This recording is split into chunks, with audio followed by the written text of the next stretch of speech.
A paz do Senhor, meus amados irmãos. O devocional de hoje vai ser um pouquinho mais comprido, mas não menos rico na palavra. Hoje a gente vai ver Atos 27, né? A partir do versículo 13.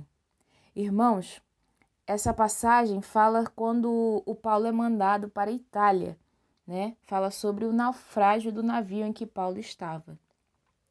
Paulo havia sido preso porque ele foi injustamente acusado de estar fazendo com que o povo se revoltasse, o povo de Jerusalém, certo?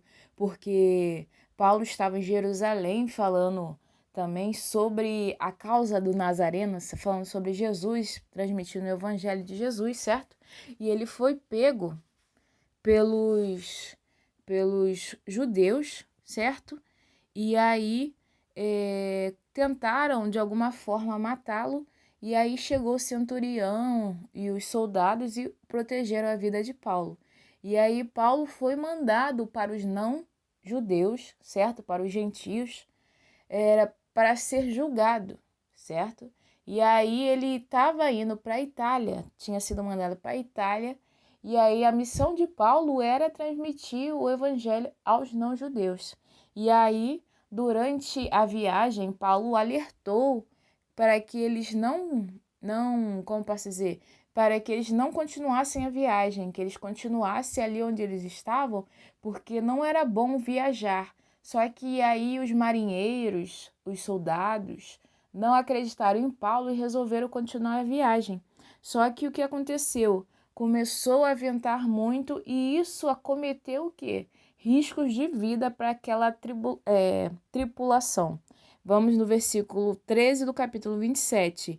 E soprando o vento subrandantemente, lhes pareceu terem já o que desejavam, e fazendo-se de vela, foram de muito perto costeando Creta. Quer dizer, o vento ele estava brandamente, quer dizer, estava um vento bom, tranquilo, e parecia que o curso da viagem estava seguindo de acordo com o que eles desejavam, né?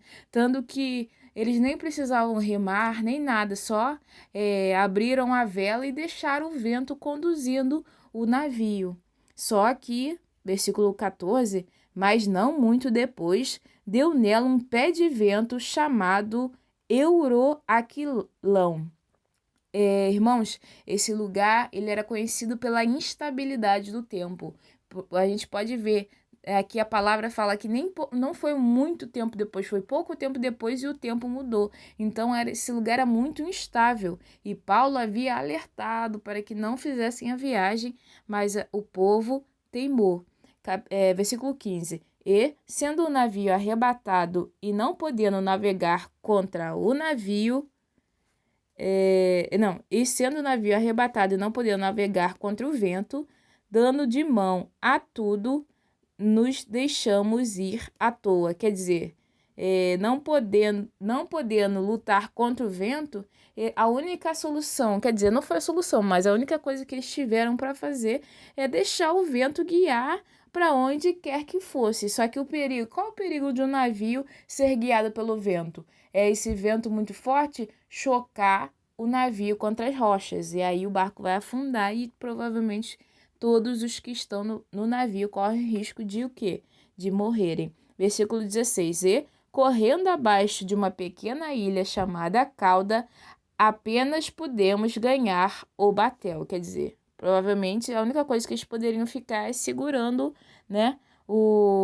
Segurando o leme, não sei como é que fala, o batel, né? Versículo 17. E levando este para cima, usaram de todos os meios, cingindo o navio, e temendo darem a costa na Sirte, amainadas as velas, assim foram à toa. Quer dizer, eles tentaram de toda maneira evitar que que o navio ficasse sem controle. Por quê? Porque eles tinham medo de bater na costa. O que é bater na costa? Bater contra as rochas. Isso ia quebrar o navio, porque provavelmente o vento estava muito forte. Versículo 18. Andando nós agitados por uma veemente tempestade, no dia seguinte aliviaram o navio. Quer dizer, eles ficaram na tempestade tentando afinco fazer alguma coisa, só que no dia seguinte eles aliviaram o navio. Quer dizer, provavelmente eles começaram a jogar fora as cargas, né? Aliviar o navio, tirar o peso, jogar a carga fora. Versículo 19. E, ao terceiro dia, nós mesmos, com as próprias mãos, lançamos ao mar a armação do navio. Quer dizer, começaram a jogar até o equipamento do navio, a armação, até o equipamento, provavelmente, do navio, para o quê? Para diminuir o peso do navio, para o navio não afundar. Quer dizer, e no terceiro dia. Então, não foi só um dia de tempestade, aqui já tinha sido 3 dias, né? Versículo 20. E, não aparecendo, havia já muitos dias, nem sol, nem estrelas, quer dizer, eles ficaram no breu, né? Naquela tempestade terrível, e caindo sobre nós uma não pequena tempestade, fugiu-nos toda a esperança de nos salvarmos. Quer dizer, eles estavam sem esperança nenhuma deles sobreviverem àquela tempestade. Havendo já muito que não se comia, então Paulo, pondo-se em pé no meio deles, disse: fora na verdade razoável, ó varões, ter-me ouvido a mim e não partir de Creta, e assim evitariam este incômodo e esta perdição. Quer dizer, Paulo está falando, olha, gente, era melhor vocês terem me ouvido quando eu falei, vamos ficar em Creta, não vamos seguir viagem. Isso ia evitar o quê? Isso que a gente está passando agora. Mas no versículo 22. Mas agora vos admoesto a que tenhais bom ânimo. O que é admoestar? Tentar dar ânimo, falar da esperança, certo? Chegar para falar, ó, eu sei que tá difícil, mas vai dar tudo certo. Vamos lá, não vamos desistir. Porque não se perderá a vida de nenhum de vós, mas somente o navio. Quer dizer, Paulo estava falando, ó, ninguém vai morrer, mas a gente vai perder o navio, só isso. Perda material é muito melhor do que perda de vida, né? Porque esta mesma noite o anjo de Deus, de quem eu sou e a quem sirvo, esteve comigo. Ô, glória! Ele estava aqui, ó, falando do Deus vivo e falando, ó, Deus falou comigo, o anjo do Senhor falou comigo esta noite, o anjo de Deus, e me disse, dizendo, Paulo, não temais, importa que sejas apresentado a César, e eis que Deus te deu todos quantos navegam contigo. Tantos quantos navegam contigo. Irmãos, lembra que eu falei que Paulo estava indo para a Itália e ele estava sendo enviado para Roma, certo? Para dar testemunho do evangelho de Jesus aos não-judeus, certo? Aos gentios. E aí, então essa era a missão de Paulo. Então, nessa missão de Paulo, Paulo tinha que falar o evangelho a César e todos os não-judeus que ele encontrasse no caminho. Essa era a missão de Paulo. Então, ali, quando Deus tem uma missão para você, não importa se aparece tempestade, não importa se aparecem lutas, não importa o que vai aparecer no seu caminho. Se Deus tem uma missão para você e você tá com o coração para cumprir essa missão que Deus tem para você, não importa o que vai aparecer. Continue com fé, continue esperando, continue glorificando o santo nome do Senhor. Durante a tribulação, durante a prova, glorifica o nome de Deus. Tá difícil? Eu sei que tá difícil, mas você abre a boca e fala, é difícil, mas em nome de Jesus isso vai passar. É para a honra e glória e louvor do santo nome de Deus que eu estou passando por essa luta, porque eu vou fazer aquilo que Deus determinou para que eu fizesse em nome da obra dele aqui na terra. Irmãos, eu vou parar por aqui. Quem quiser, continue lendo o desfecho, porque os homens, a partir disso, os marinheiros, eles, apesar de Paulo estar animando eles, dando esperança a eles, os marinheiros sentiram no coração um desejo de fugir do navio, tentando desembarcar escondido. Só que aí o anjo do Senhor, se eu não me engano, no versículo Deixa eu ver aqui.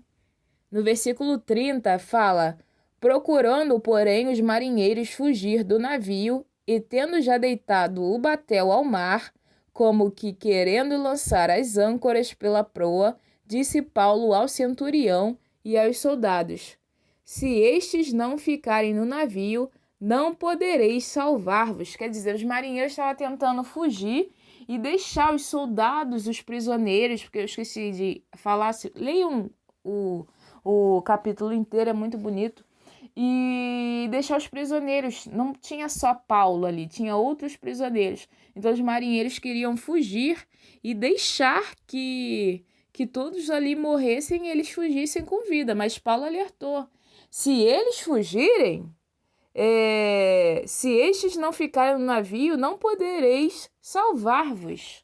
Paulo não falou, eu não vou poder me salvar, falou salvar-vos, quer dizer, os soldados e os prisioneiros, porque Paulo tinha uma missão. Paulo sabia que Deus ia salvar a vida dele. Os marinheiros podiam não estar lá, não podia ter barco, navio. Paulo já... o testemunho de Paulo é muito lindo, que ele quase morreu várias vezes, sofreu muito aqui na terra, mas continuou até o fim. Ele guardou a fé e ele correu a corrida, certo? E aí, falou para o soldado, falou, né, para o centurião: se os marinheiros fugirem, vocês não vão conseguir se salvar. E aí, o que os soldados foram lá? Eles cortaram as cordas dos batéis, né, que eu esqueci como é que fala, os barquinhos, né, que você sai, que tem no Titanic. O Titanic não tinha aqueles barquinhos que salvou primeiro os ricos, né? E aí, eles cortaram as cordas. Para quê? Para que os marinheiros, durante a noite, não fugissem. E aí, eles cortaram aquilo. Depois eles fizeram mais umas manobras até conseguirem. Aí eles jogaram, viram que a corda estava um pouco para medir a profundidade, foram medindo a profundidade até que chegaram a nado até uma determinada terra. Determinada, acho que costa de ilha. Enfim, o que eu quero falar com vocês aqui ninguém morreu. Ali, naquele momento, apesar de eles terem sido teimosos, Paulo alertou: vamos ficar em Creta, não vamos seguir viagem. Apesar deles não terem acreditado em Paulo, apesar deles serem teimosos, muito provavelmente ali os prisioneiros, os soldados, ninguém ali provavelmente era judeu, e ali Deus deu a vida daquelas pessoas, entregou a vida daquelas pessoas a Paulo. Ele protegeu a vida de todas aquelas pessoas por causa de Paulo. O que eu posso extrair desse capítulo? Deus teve misericórdia por todos que estavam com Paulo naquele navio. Deus poderia muito bem salvar somente a Paulo, que nem eu falei no versículo 31. Paulo falou: se estes não ficarem no navio, não podereis salvar-vos. Salvar-vos, não falou me salvar, fala salvar a vocês, certo? Deus poderia muito bem salvar somente Paulo, mas deu nas mãos de Paulo a vida de todos. No versículo 31, como eu havia falado, Paulo falou que os soldados e o oficial romano não conseguiriam se salvar se os marinheiros fugissem, certo? E aí no versículo 40, depois vocês leiam o capítulo todo, é muito bonito. No versículo 40, retrata as difíceis manobras que fizeram, né, que eu falei, para encalhar o barco perto da ilha. E ainda que fizessem tanto esforço e tendo homens capacitados por isso, quer dizer, eles fizeram umas manobras difíceis para que o navio não se chocasse, para que o navio não quebrasse. E quem fez isso? Quem é que faz manobras? Os marinheiros, certo? E se os marinheiros não estivessem ali, se os marinheiros tivessem fugido, certo? O barco ia se quebrar, certo? E então, o que eu tive de impressão? De que, sem os marinheiros ali, aqueles soldados não se salvariam, não saberiam o que fazer, não saberiam fazer as manobras e morreriam. Prestem atenção no versículo 31, né? Paulo falou que eles não conseguiriam se salvar, certo? Deus salvaria Paulo de qualquer forma. Poderia fazer Paulo andar sobre as águas. Deus é o Deus do impossível. Ele poderia salvar somente Paulo, mas ele teve misericórdia. Portanto, Isso, apesar dos homens terem sido teimosos em não escutar Paulo quando este disse que deveriam ficar na ilha de Creta, Deus teve piedade por eles e permitiu que vivessem. A vida deles poderia ter sido ceifada ali naquele naufrágio, mas não. Eles receberam a mensagem de Paulo. Lembra, ele falou: o Deus vivo, a quem eu sirvo, deu a vida de todos, né? Não tem mais. Versículo 25. Portanto, ó varões, tende bom ânimo, porque creio em Deus que há de acontecer assim como a mim foi dito. Quer dizer, ali ele estava dando um testemunho. Ali ele estava evangelizando. Ali ele estava pregando a palavra. Ó, Deus vai salvar a vida de vocês. E aí, a partir desse fato que aconteceu com eles, eles foram salvos, eles provavelmente ali tiveram um encontro com Deus. Por quê? Porque viram na frente deles, vivenciaram o poder de Deus, a misericórdia de Deus para a vida dele. Então, Deus é um Deus de amor, é de bondade, ele é misericordioso, certo? E se Deus dá a bênção, tem misericórdia pelos homens que estão em volta de um homem ungido, de um homem temente a ele, de um homem obediente, de um homem que crê nele, imagine o que ele faz por este homem. É o que eu quero dizer com toda essa passagem hoje. Se Deus abençoa as pessoas que estão em volta de um ungido de Deus, se ele abençoa as pessoas que estão em volta daqueles que têm contato com uma pessoa de Deus, ouvindo a palavra, vivenciando experiências com essa pessoa, ainda mais, o que mais Deus vai fazer pela pessoa que é um servo de Deus, que se propõe a falar o seu evangelho, que se propõe a estar na casa de Deus, que se propõe a fazer a sua obra, que se propõe a passar a vida aqui na terra, mesmo com sofrimento, mesmo com perseguições, mas ainda assim mantém a fé, continua firme e continua o quê? Fazendo a obra de Deus.